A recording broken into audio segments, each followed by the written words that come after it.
नमस्कार सभी दर्शकों को। भाई बड़ा गजब हो रहा है ये जो भर्ती पेपर लीक जो मामला है। आज एक और गिरफ्तारी इसमें हुई है और ये मास्टर साहब की गिरफ्तारी हुई है। टोटल मिला के 17 गिरफ्तारी इसमें अभी तक हो चुकी हैं। तो ये जो भर्ती लीक मामला है बड़ा ही कॉम्प्लिकेटेड इसमें बना जा रहा है, क्योंकि अभी आपने देखा होगा जब डीजीपी साहब इसमें आए थे लाइव और उन्होंने बताया था कि कैसे इसमें तकरीबन 50 वो अभ्यर्थी हैं इसमें जो अभी रडार पे हैं, और बच्चों का कहना था जो जितने भी हैं कि 50 नहीं ये 500 हैं। अब देखने में तो ऐसे ही लग रहा है कि भाई 50 तो ये होने वाले नहीं हैं जिस प्रकार से मामला चल रहा है। लेकिन आज लाइव में इसलिए आया हूं, सबसे बड़ा सवाल लेके इसलिए आया हूं कि जो ये बैंकॉक वाला जो शख्स है आखिर इसकी गिरफ्तारी कब होगी, कब ये गिरफ्तारी ये एसटीएफ की रडार में आएगा, ये सबसे बड़ा सवाल है। और क्या ये बैंकॉक भागा है या इसको भगाया गया है, ये भी सबसे बड़ा सवाल है। क्योंकि दोस्तों सच नहीं छुपता है, सच सच ही रहता है, चाहे कितनी भी दिक्कतें आ जाएं लेकिन सच हमेशा सच रहता है। तो उसी के लिए आज हम लोग लाइव आए हैं, क्योंकि ये कोई छोटा मोटा मामला नहीं है, बच्चों के भविष्य से जुड़ा हुआ एकदम मामला है। और आखिर जो इसके मेन सरगना है, जो बड़े बड़े जिसको मगरमच्छ कहते हैं हमारी भाषा में, वो कब इसमें गिरफ्त में आएंगे। और सचिवालय से जब से इसके तार जुड़े हैं, 2 गिरफ्तारियां सचिवालय से हुई है और आज जो ये गिरफ्तारी है वाकई में बड़े ही चौंकाने वाली बात है। और आपको मैं अपडेट बता दूं कि जो आज जो गिरफ्तारी हुई है, जो मास्टर जी हैं उनके संबंध उस बैंकॉक वाले से हैं। और सुनने में यह भी आ रहा है कि बहुत सारे ऐसी बातें हैं, ऐसे राज हैं जो उसने उगलने शुरू कर दी और बहुत जल्द इसमें बहुत बड़ी गिरफ्तारी हो सकती है। ये सूत्र हमें बता रहे हैं बहुत जल्दी बहुत बड़ी गिरफ्तारी इसमें होने वाली है, कुछ ही दिनों में, इस हफ्ते के अंदर अंदर।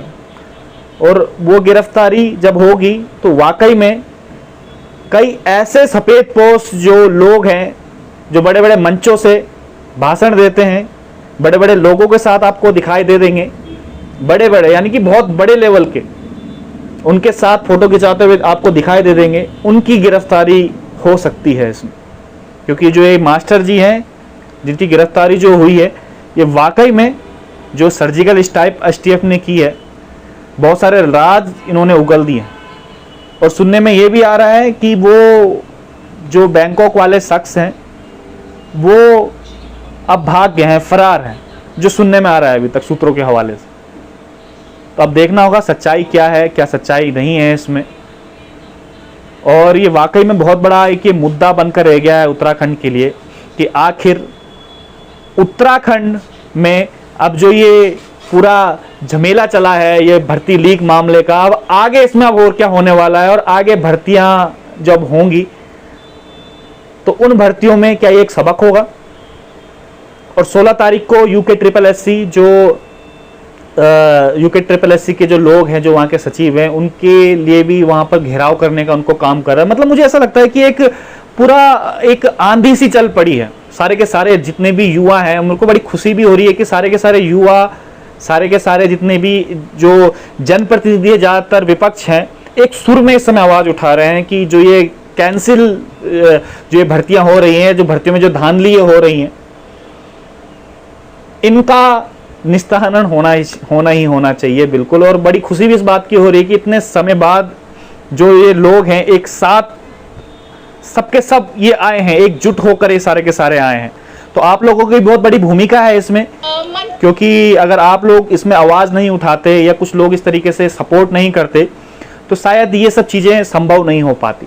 ये सब आप लोगों के कारण है। इससे पता चलता है कि हमारे समाज के युवा, हमारे समाज के लोग अब जागरूक हो रहे हैं, धीरे धीरे ही सही लेकिन अब जागरूक हो रहे हैं। और उम्मीद करते हैं कि जल्द से जल्द इसमें और गिरफ्तारियां हों। लेकिन दोस्तों मैं सबसे ज़्यादा जो कंफ्यूज हूँ, जो सबसे ज़्यादा मुझे एक आहत है कि भाई जो मेहनती बच्चे हैं उनके साथ बड़ा मतलब बुरा हो रहा है। क्योंकि उनकी क्या गलती है आखिर, जिन्होंने मेहनत करके ये एग्ज़ाम निकाले हैं। क्योंकि कई इंटरव्यूज़ हमने उनके किए हैं उसके बाद जब ये पूरा मामला चल रहा था, अब उसमें वो बेचारे पिसके रह गए। और अपने आप को मतलब अब इसमें ऐसा हो रहा है कि जो एक तो जो मेहनती लोग हैं जिन्होंने एग्ज़ाम निकाल दिए, एक वो लोग हैं जो पैसे दे के लगे हैं, और तीसरे जो लोग हैं जो कुछ नंबरों से रह गए थे। अब ये आपस में बड़ा एक कहते हैं कि कॉन्फ्लिक्ट इसमें हो गया है। अब वो एक दूसरे को दुश्मन मानने लगे हैं। भाई दुश्मन आप लोग मत मानिएगा इसमें एक दूसरे को, क्योंकि अब देखिए जिसका 2-3 नंबरों से रह गया वो तो निश्चित रूप से चाहता है, क्योंकि हम भाई एक ह्यूमन बिहेवियर हम लोगों का है, हम लोग निश्चित रूप से ये चाहते हैं कि ये एग्जाम दोबारा हो। जिनका नहीं हुआ है सिलेक्शन, जो कुछ नंबरों से रह गए हैं, या जिनको उम्मीद है कि चलो इस बार हो जाएगा, तो मतलब एक ह्यूमन बिहेवियर है, उनका भी कहना सही है। और जो कुछ नंबरों से रुक गए हैं और उन्होंने काफ़ी मेहनत करी थी, कई लोग ऐसे हैं जो जिनके माँ बाप बड़ी मुश्किल से उनको पढ़ाया है, 2018-19 में भर्ती आई थी और बड़ी मुश्किल से उन्होंने एग्ज़ाम निकाला है। घर में आपको पता ही है, जब किसी का रिजल्ट निकल जाता है तो बड़ी खुशियाँ भी मनाई जाती है, लड्डू वगैरह घर में बांटे जाते हैं, रिश्तेदार बधाई भी देते हैं। और लेकिन जब ज्वाइनिंग नहीं मिलती है तब आप सोचिएगा उन लोगों पे क्या बीतती है। और जब उन लोगों को कहा जाता है कि भाई आप ये देखिएगा, आपको ज्वाइनिंग नहीं मिल पाई है, आपकी उसमें तो धांधली हो रही है कि आपने तो पैसे नहीं लिए, तो एक मानसिक प्रताड़ना भी इसमें होती है। तो उन लोगों को भी गलत मत आप समझिएगा, इसमें दोनों पक्ष आप रखिएगा और दोनों जगह अपने आप को रख के देखिएगा। देखिए हम तो मीडिया है, हम तो न्यूट्रल है, इसलिए हम दोनों का पक्ष रख सकते हैं, लेकिन हमें लगता है कि जब हम एक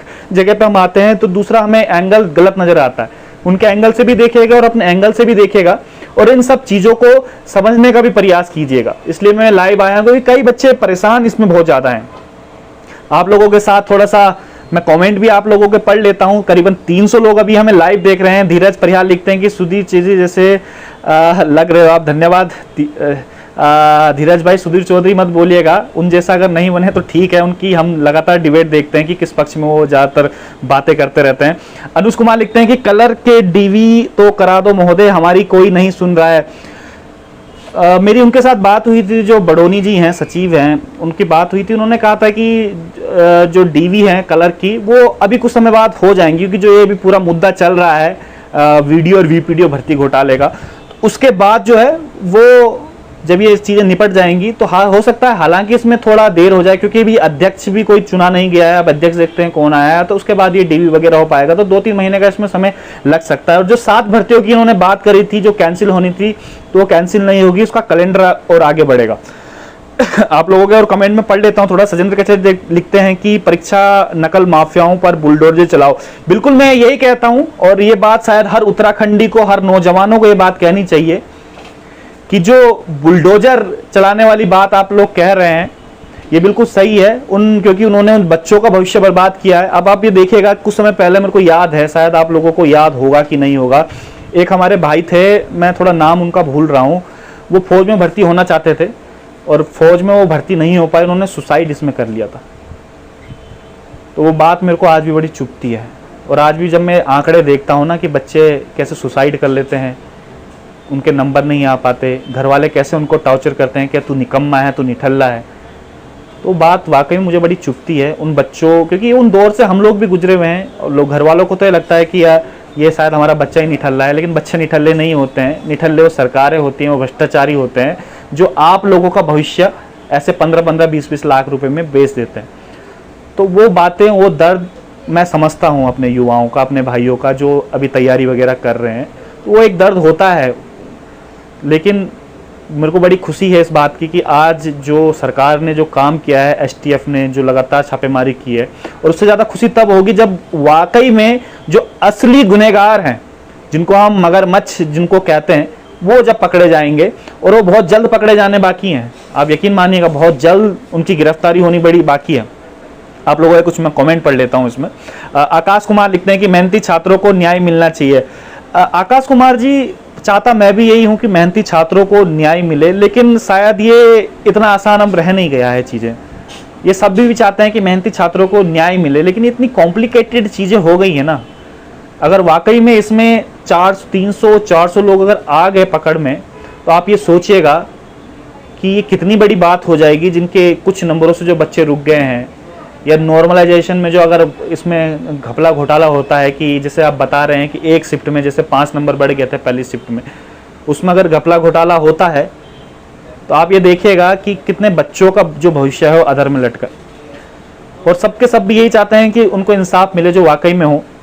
मेहनती छात्रों को न्याय मिलना चाहिए, हम भी चाहते हैं मेहनती छात्रों को ये न्याय मिलने चाहते, लेकिन उससे ज़रूरी हमें चाहते हैं कि वो लोग जरूर पकड़ में आए।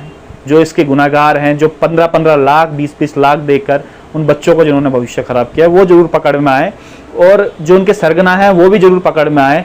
और आगे लेटर आ गया। चलो पहले ये कहानी मैं आपको बाद में बताता हूँ। कहानी का हकीकत है कि कमियां कहाँ कहाँ हैं जो हमें दिखती हैं कमियां। उससे पहले मैं लेटर आपको बता देता हूँ।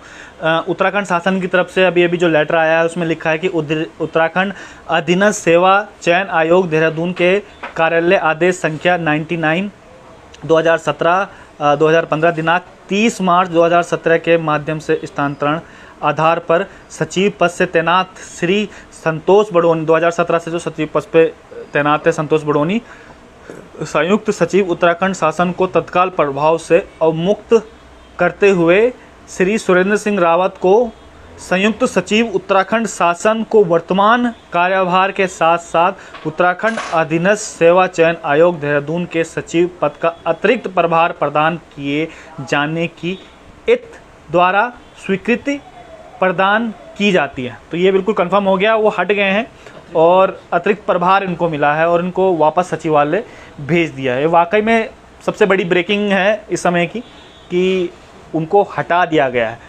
वो जो मैं कमियां खामियां की बात कर रहा हूँ ना, तो कमियां खामियां वही हैं सारी की सारी जो जिसकी मैं अभी तक बातें कर रहा था। जो पिटकुल की जो भर्ती थी उसमें ऐसा हुआ था कि भाई मेरे ख्याल से 111 लोगों का उन्होंने चयनित नहीं किया था। उसमें 111-12 एग्जिट आंकड़ा तो मेरे को पता नहीं है, लेकिन अब उन्होंने जब धरना प्रदर्शन किया तो उन्होंने डीवी वगैरह करवाई और उनको ज्वाइनिंग उनको दे दी। लेकिन प्रॉब्लम ये हुआ कि जो जनरल वुमेन की जो सीटें थी उसमें उनके जो नंबर थे उनके मेरे ख्याल से 59 या 60 के आसपास के नंबर थे। तो उसमें उन्होंने 4 सीटें उन्होंने रोक दी, क्योंकि जो ओबीसी जो वीमेन जो थी वो कोर्ट चले गई और कोर्ट ने उनको बताया कि हमारे तो इनसे ज़्यादा नंबर है। और एक ने तो 18 लोगों को पार्टी बनाया है कि 18 लोग जो हैं हमारे इनसे ज़्यादा नंबर है। ओबीसी की महिला ने जो जनरल की जो वीमेन थी उनके 18 लोगों के नाम लिए कि हमारे इनसे ज़्यादा नंबर हैं, तो हमें इस पर प्राथमिकता दी जाए। अब इस चक्कर में जो वो लोग हैं वो इसमें अटक गए।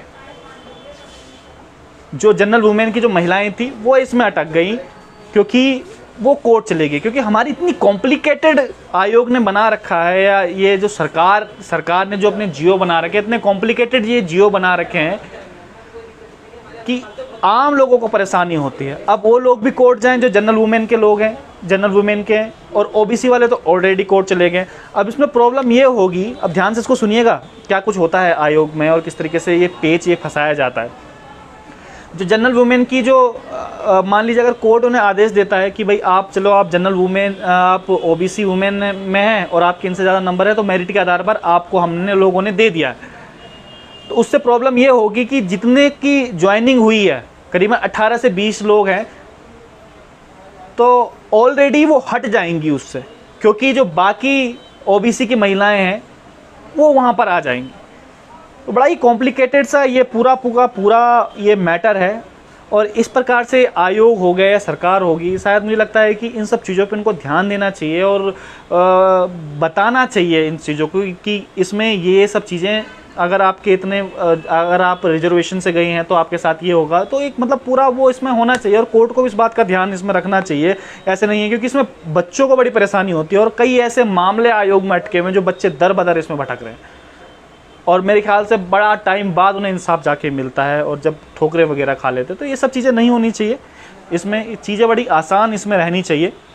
तो ये सब चीज़ें मैं आपको लाइव में बता रहा हूँ जो ये प्रॉब्लम होती है। और सबसे बड़ी ब्रेकिंग ये है कि बड़ोनी जी हट गए और उम्मीद है कि अब देखते हैं क्या होता है। अभी देखते हैं कि क्या कारण उनको हटाया गया है और आगे भी हम लगातार आपको इसमें ब्रेकिंग देते रहेंगे कि कितने लोग इसमें पकड़े गए, क्या कुछ उनके साथ अभी कहाँ से पकड़े गए, उन्होंने किस किस के नाम उगले हैं। तो लगातार हम आपको ब्रेकिंग देते रहेंगे। तो आज के लिए बस इतना ही, दीजिए मुझे इजाज़त। तो मिलते हैं फिर किसी और दिन लाइव में आप लोगों के साथ। जब वार्तालाप करते हैं, गेट टुगेदर करते हैं, तो हमें भी अच्छा लगता है और आप लोगों को भी लगता है कि चलो एक गेट टुगेदर जब होता है। ठीक है दोस्तों, फिर मिलते हैं किसी और एपिसोड में। धन्यवाद।